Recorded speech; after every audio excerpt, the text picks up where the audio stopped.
Ago. Ago. Ago. It's a call to get attention of people. So if you are standing in the way and I say ago, I'm asking you to give me way so I can go. Or to ask you to look at me.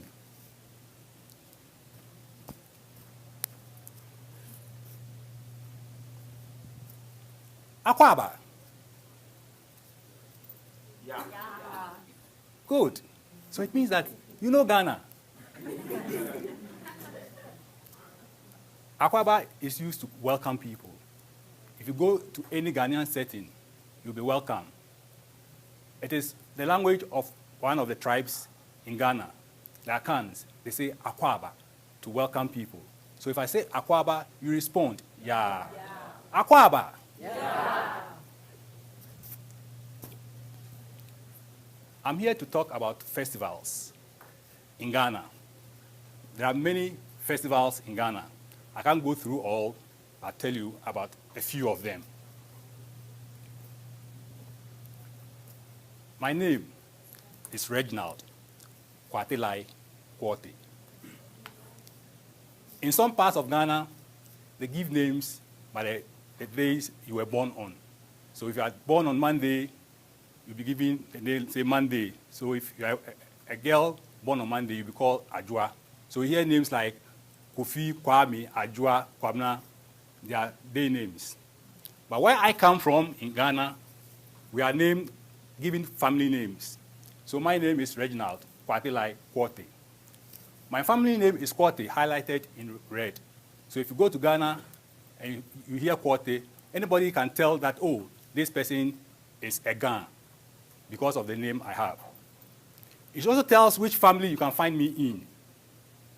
The middle name will tell my place of birth. Say, for me, I am the first boy. But then the name there is the name for a second boy. So how come? So somebody sees me and says, what is your name? I say, I am Quartey. He says, oh, how come? Because he knows I'm the first boy. So something has gone amiss. Then I have to explain that I was named after my grandfather. So they gave me all of his names, regardless of whether I am the first or the second.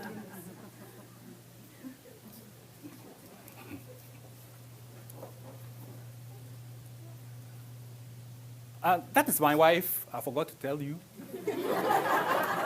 And my small boy, my only son I have. But come May, I'm expecting another baby. I'm sure the baby will arrive before I get home. And whether it is a boy or a girl, I'll surely give it the name Ileb.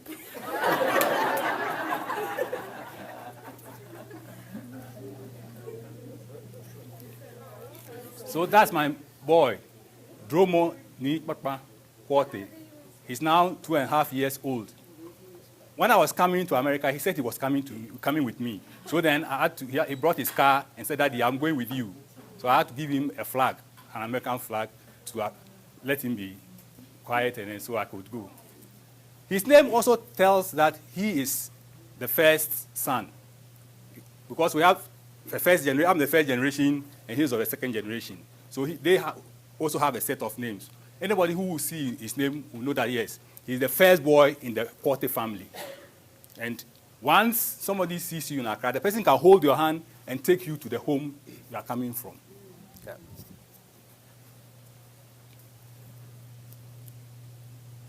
Let's now go locate Ghana and my school. That's a globe. And on this, we can see the equator running across there. Then the Greenwich Meridian from top down. They meet here. Right on top is Ghana. So if you're looking for Ghana, look for where the equator and the Greenwich Meridian meet, and then right on top, you see Ghana. Yeah, Ghana is found on the western part of Africa, West Africa, and then it is surrounded by French-speaking countries, Ivory Coast, Côte d'Ivoire on the left, Burkina Faso on the top, and then Togo So we are being surrounded by French-speaking countries. Let me tell you a few facts about Ghana. Ghana was the first country south of the Sahara to be independent. Accra is our capital city, and we have 26.4 million people. Our official language is English. That is the flag of Ghana. Those of you who are fond of soccer and you attend games, you always see our athletes with this, right? Yes. The red represents the blood of our forefathers, those who fought for independence, right? That reminds us of the struggles. The lives of Kwame Nkrumah had to fight to gain independence for us. The yellow represents the gold. You know Ghana has a lot of gold, right? We have a lot of minerals, gold, bauxite, diamonds, we have them, right? The green represents the vegetation. We have timber. There are lions, there are elephants, antelopes, they're all there, right? And then the star represents Ghana being the light of Africa. I told you Ghana was the first country south of the Sahara to attain independence. And Kwame Nkrumah wanted to unite the whole of Africa, wanted all of us to come together as one people. Unfortunately, his dream didn't come true. Now that he's dead and gone, people see the sense of he wanting to unite Africa.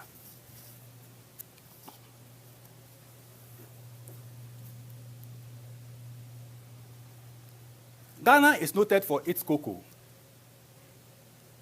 Countries like Brazil and Cote d'Ivoire produce some cocoa. But if you want the best, come to Ghana. We can give you the best of chocolate. Have chocolate. Our chocolate tastes real good. So from here, you can come taste some of our chocolate. That's the best you can find in the world, right? So that's chocolate for you. We have gold. Aside South Africa, on the continent of Africa, you find Ghana producing gold too.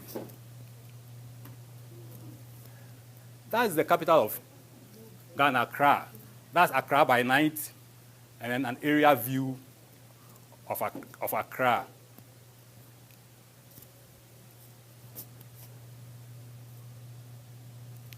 Now my school. My school is in the city. It's in the capital of Accra. The name of the school is Wesley Grammar School.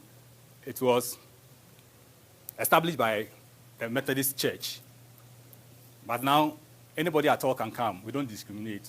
Whether you're a Muslim, whatever, wherever you are, you can come and then school there. It's a high school.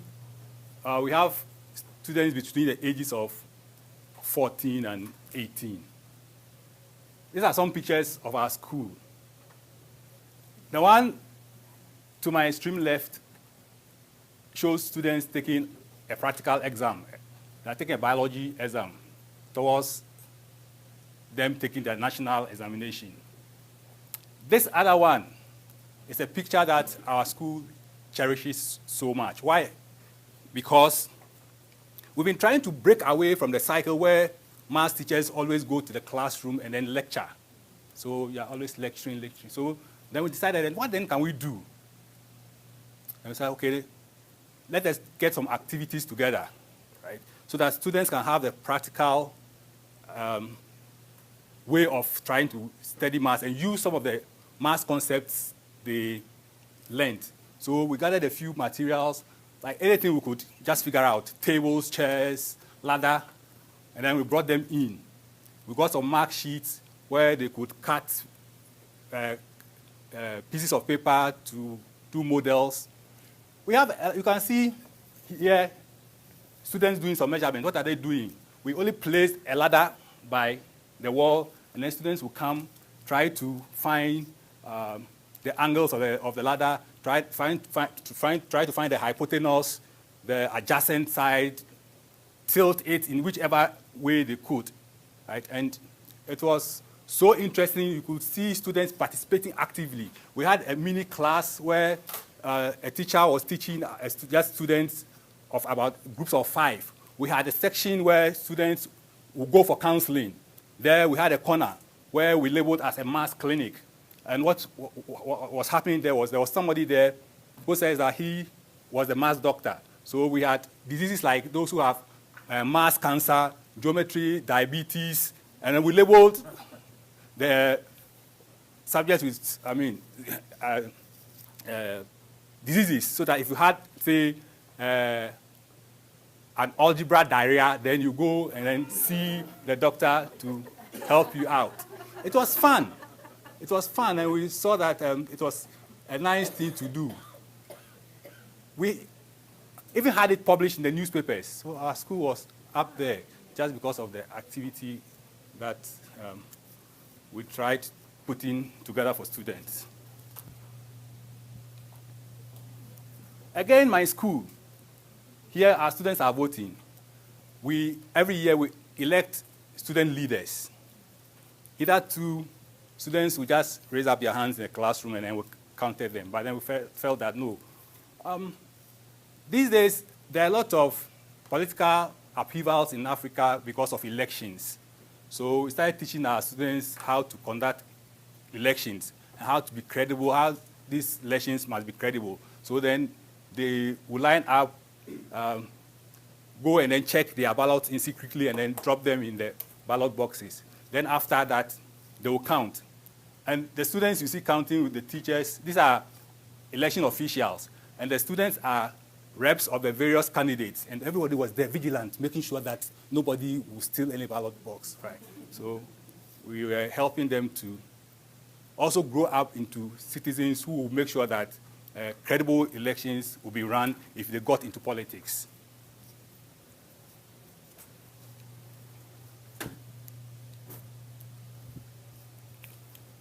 Now, I'm to tell you about festivals. There are a lot of festivals in Ghana. I'll tell you about a few of them.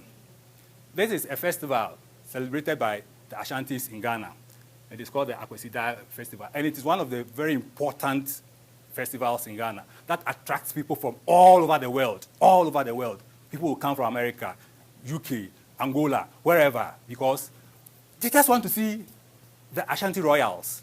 Look at him, adorned beautifully with gold, all over. Right? Look at that beautiful kente cloth he's wearing.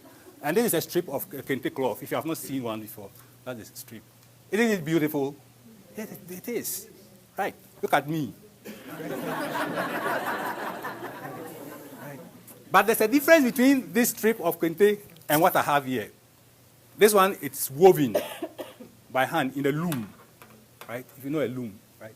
So it goes like, the sound of the loom goes creak, crop, crop, crop, crop. So one of the foremost musicians in Ghana, Dr. Ephraim Amu, composed a song when he observed the weaver weaving the kente cloth and the sound that the loom makes, crow, crow, crow.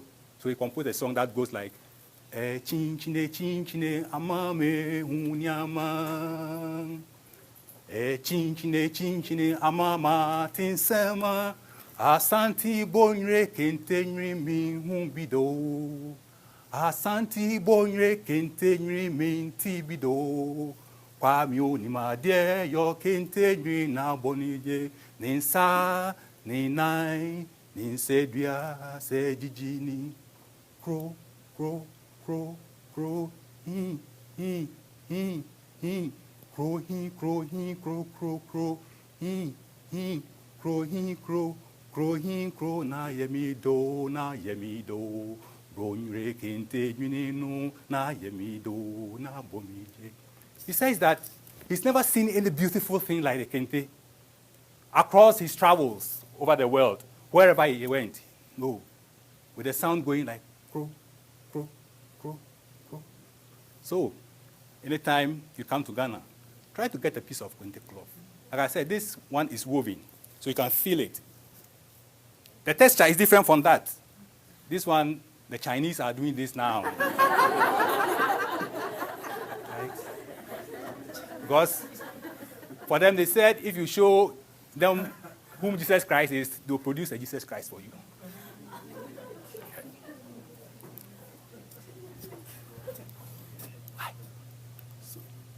Now, these are other festivals of other people, the Elimina people, where you can find the Elimina Castle. It was a festival they used to commemorate the beginning of the fishing periods. This one too is another one by those in the Volta region. It is called Hogbechocho, and it reminds them of where they traveled from before settling in Ghana.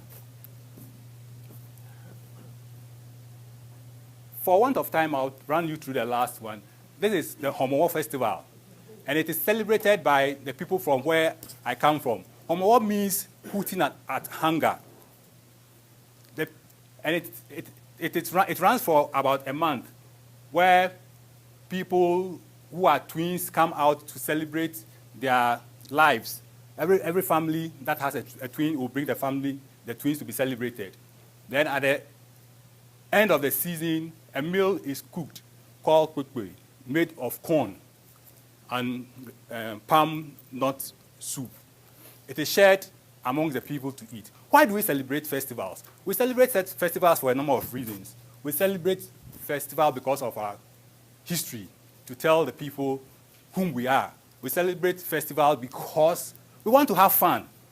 People come together socially. People have met their wives during festivals. We celebrate festivals because it brings progress. It brings people to plan development projects for their communities. Because, for instance, when it gets to the festival of my town, all those who are in America, the UK, they come home. We also celebrate festivals because we share. Because we share. I have a lot of things here I want to share with you. During festivals, we share things. So you can take one, right? Yeah, we share things. All right? We share things. So yes, you can pick something, right? We share what we have with people during festivals, right? That's why we celebrate festivals. We celebrate festivals because we want to pass on attitude, the moral character of the people. We want to teach our children morals, right? Yes, there are things we don't do. For instance, the Ghanaian will not give you things with the left hand. If I'm giving you something in Ghana, I don't give it to you with my left hand. No, it is not done. Right, yes. We don't greet with our left hand. I see you. Good morning, Dr. Steve. No. Right. So there are things, and these attitudes and beliefs are transmitted during periods like this. Last but not least, I'll say that we celebrate festivals because politically, leaders will come to such festivals. So it is a time when community leaders will challenge political leaders who come to also come and then help develop their project. Because if the president comes to our festival and he makes a promise that he'll build a school for us, definitely we'll hold him to his word. So that is one reason why we celebrate festival. Let me take just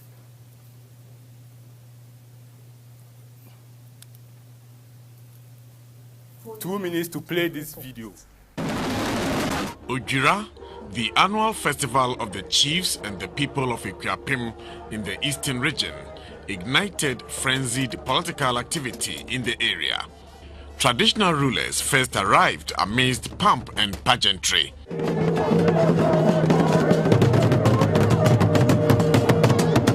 Ojira festival brings indigenes together to re-establish contact, and people come together to discuss and find solutions to problems they face in their localities within Ikuapem.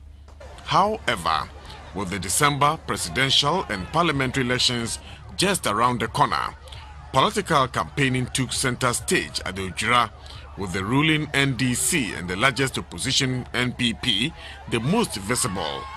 Nana Akufo-Addo, who traces his paternal roots to Ikropon Ikuapem, was first to arrive at the Durbar among the notable political figures. President John Mahama also made an appearance there.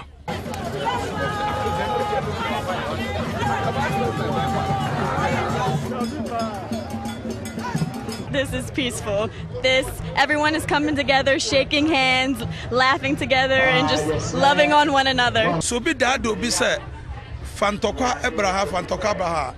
To me, Nadia, and who name faso because Yan Wuntama, Yenim Yebenya, Yenumusha, Momiansha, Nigeria, Yansha Liberia, Yansha Libya, Nansayan Yesia. Sitting in state was the paramount chief of Ikuapem traditional area, Osiadeyo Nanado Dankwa, and other chiefs of the Ikuapem state. His spokesman for the day was Ejasiwahene Nana Asameni Kwetia, who called for peace at the next elections, urging the youth to keep cool heads at all times. God is not a God of disorder, but is a God of peace, and therefore He expects us to live in peace, love, and unity. Eastern Regional Minister Mr. Victor Smith said the government will facilitate development of the region. President John Mahama said the hallmark of the NDC administration is equity in development. He said the creation of new constituencies are the sole prerogative of the Electoral Commission. Now saying kasakasa bi aba efa constituencies bi ho I just say atemdidie ni enyoma eya abam na ne America ne say constituencies ejuma no eya parliament any electoral commission. You can see from this video that festivals bring opposing people together for peace. Thank you.